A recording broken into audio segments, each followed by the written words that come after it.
Welcome to another episode of Air Gun the Passion Channel, and today I'm going to go ahead and install the Vortek PG4 steel kit in this Air Arms TX200 MK3. Now, I want to comment on what a subscriber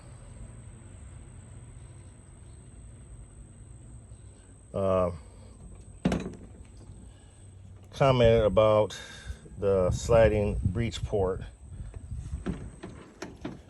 This is a left-handed TX200. A right-handed, the breech port would be on the opposite side, because the action or the tube assembly right here, if it was right-handed,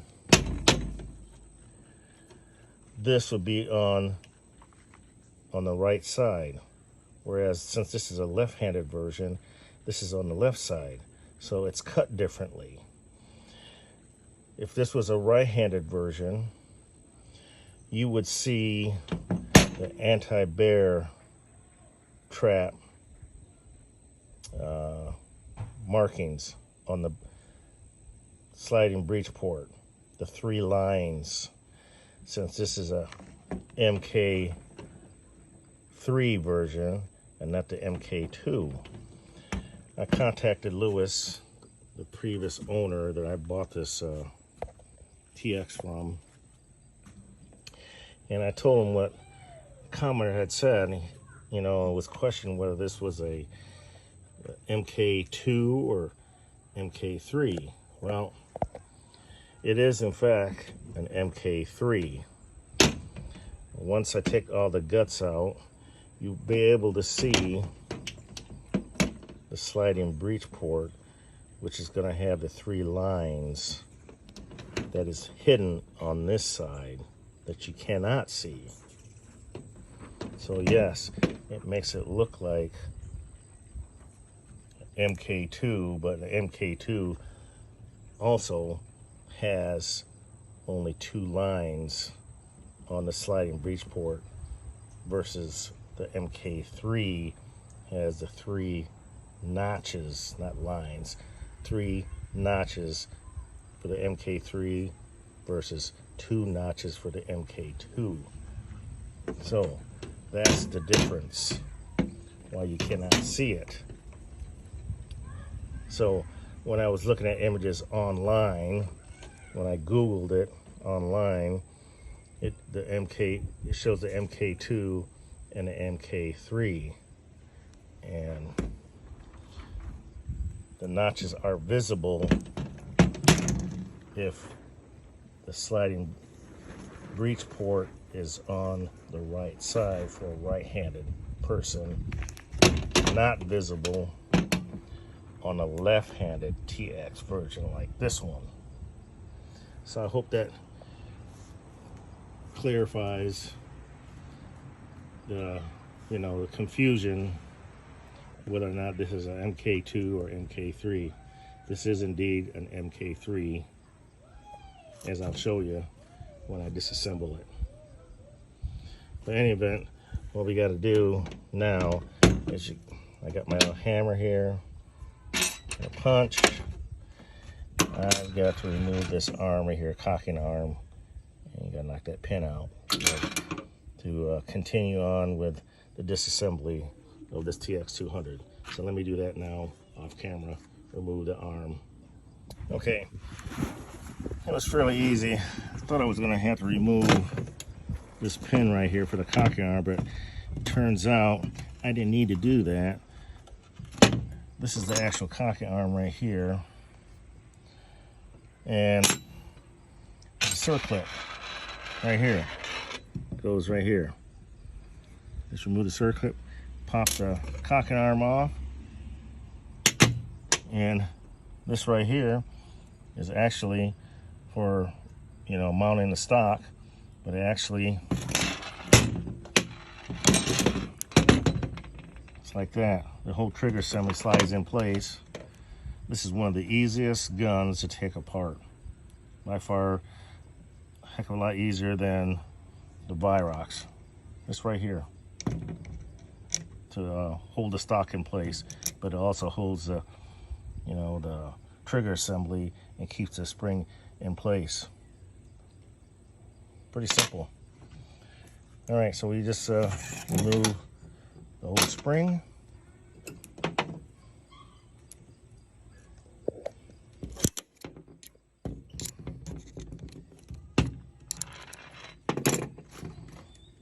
Take out the cocking shoe, what I would call it.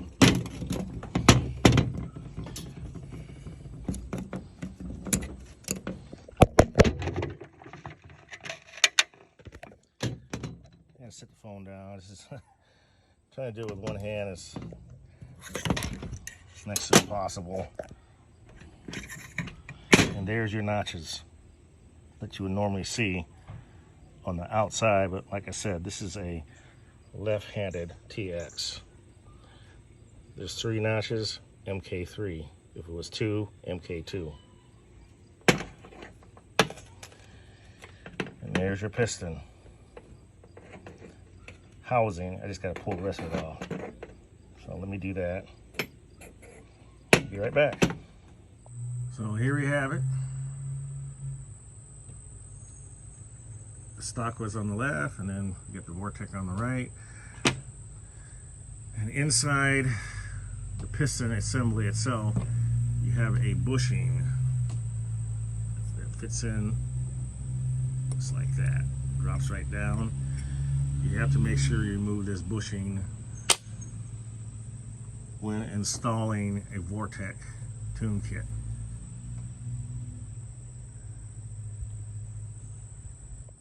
And here is the sliding breech cover with the 3 bear trap indents.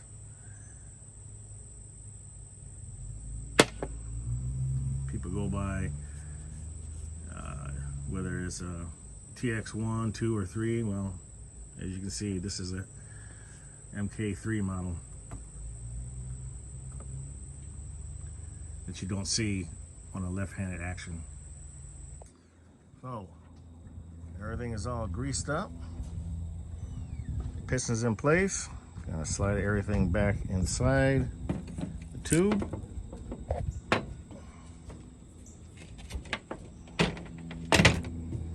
Like so.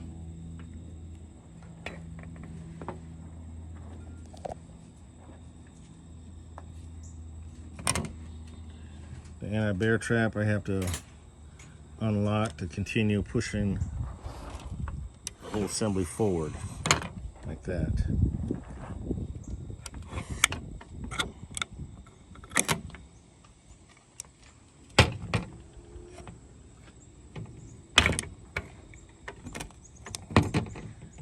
And that's all there is to it.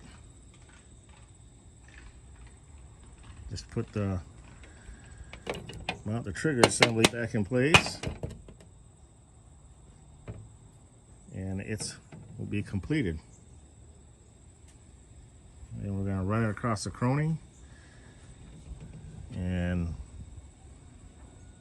recheck the scope 0 up to 30-yard 0 stop. Go from there. As you can see, we got the whole action in the spring compressor, and now we got the trigger assembly in place, and the only thing I gotta do is tighten up the handle here to push the trigger assembly further in and lock her down with this stock bolt. Then we'll get her all put back together and do some Chronograph testing and accuracy testing. Okay, we got Tacticam all set up. Pro Chroney's on. We're gonna run the numbers and check the gun for, check the scope 0 and re-0, all that good stuff.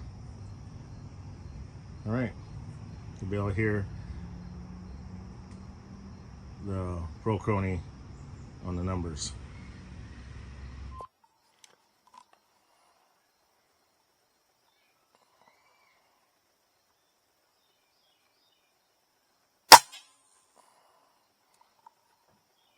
656.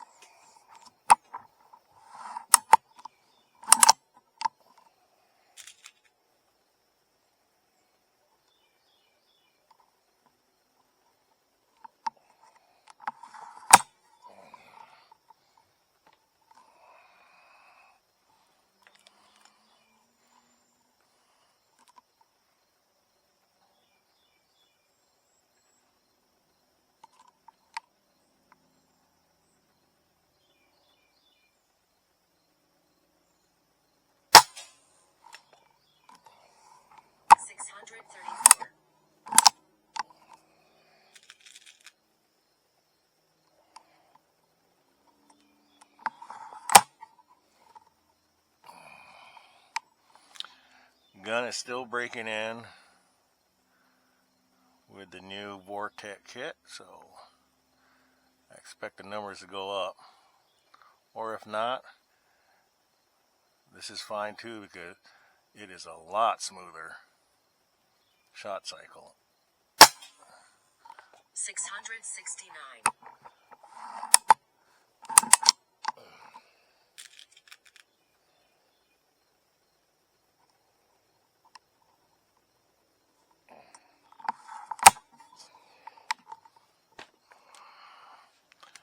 The trigger's right where I want it to be.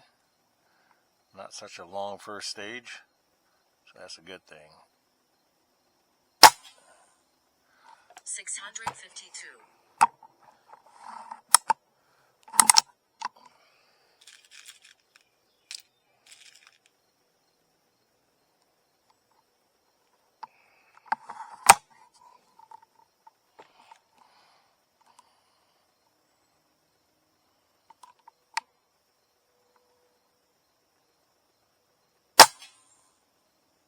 $632.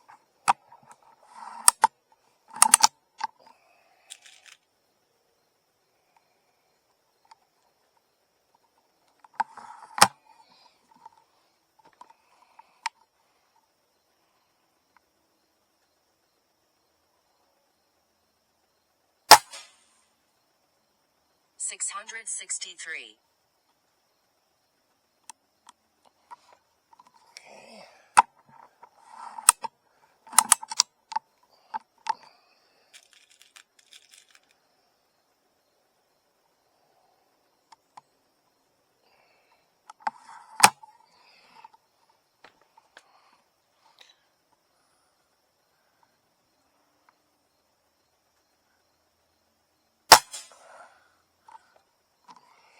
$667.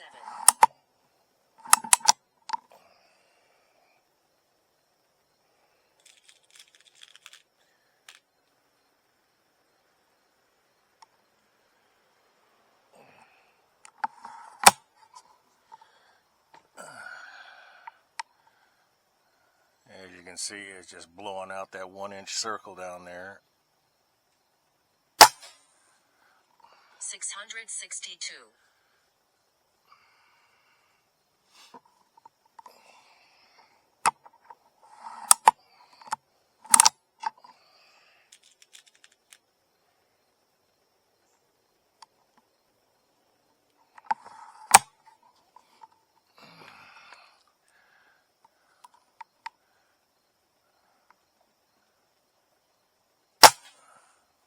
$668.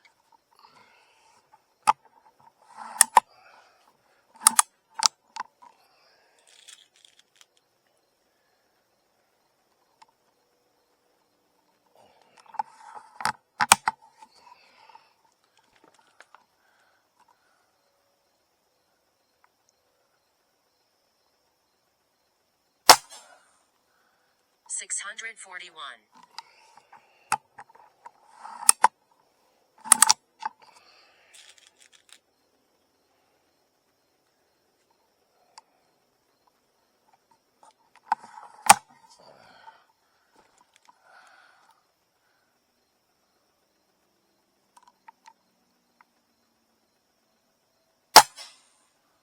$667. 668.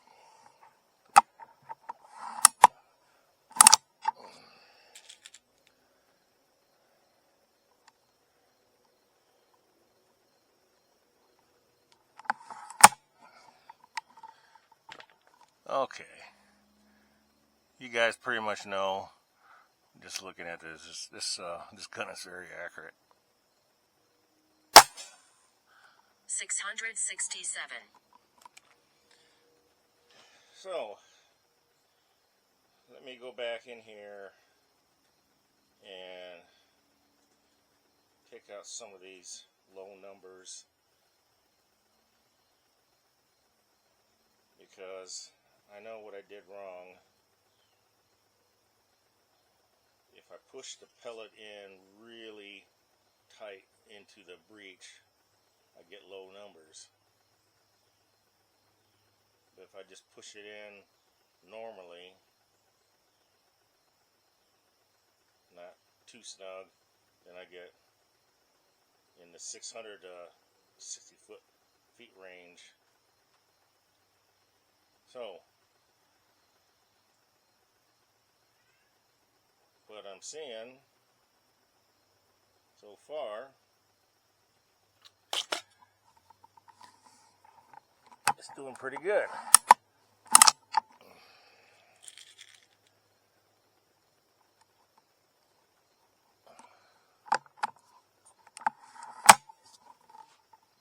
Just to confirm, take one more shot here and call it a day. 664. So what we have here is average shot is 666 feet, spread of 7, deviation of 2, and it is pushing at 14 foot-pounds of energy.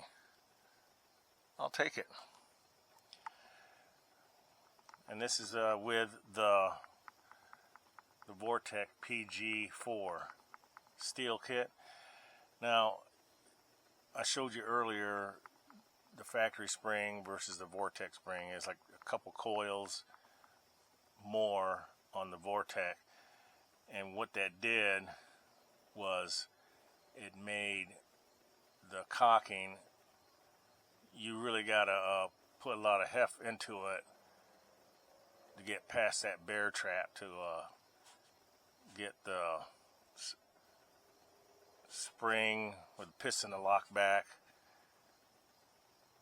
There's a lot more effort than a standard spring, so that's something that you might want to consider if you're going to put one of these kits in. But what it did to the gun was it made it extremely, and I do mean that, extremely smooth.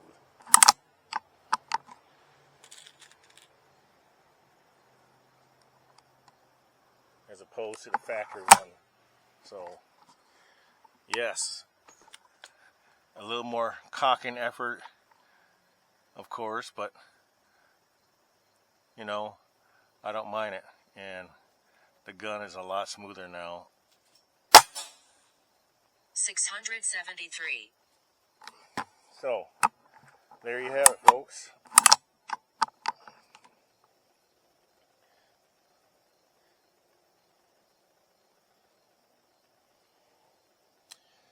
We'll see you on Shoot Straight.